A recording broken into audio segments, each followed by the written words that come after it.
In today's video, I'm going to teach you how to limit the number of cards on a list with automations in Trello.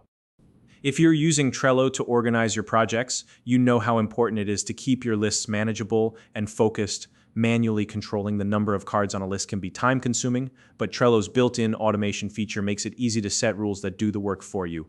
In this tutorial, I'll walk you through exactly how to create an automation that limits the number of cards on a specific list, step by step. Let's get started. First, navigate to the specific list in Trello where you want to add the automation. This could be any list within your board that you'd like to manage more efficiently. Once you've selected the list, look to the top right corner. You'll notice a three-dot icon there. Go ahead and click on that. This will open a menu with several options. From this menu, select the option that says Create Rule. This is where you'll start building the automation. Once you're in the rule creation interface, click on Create Automation. This will allow you to define the specific conditions and actions for your rule. Now, let's configure the trigger. A trigger is essentially what tells Trello when to activate your automation. In this case, you're going to select the option that says when list has exactly one card. But don't worry, we're going to adjust this to fit your needs.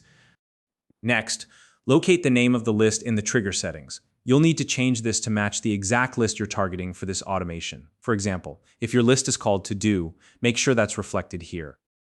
Once you've named your list, click on the word exactly within the trigger. You're going to change this condition to more than. This ensures the automation will activate when the list exceeds a certain number of cards, instead of being limited to just one.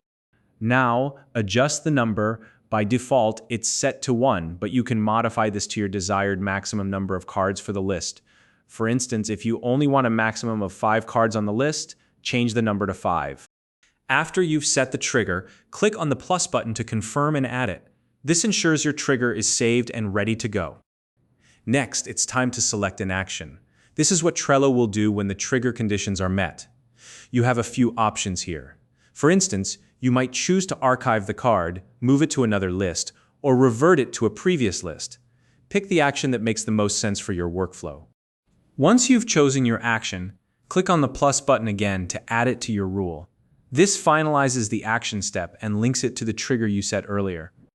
Finally, to activate your automation, click Save at the top right corner. This ensures your rule is finalized and ready to start working immediately. And that's it. You've successfully created an automation in Trello to limit the number of cards on a specific list.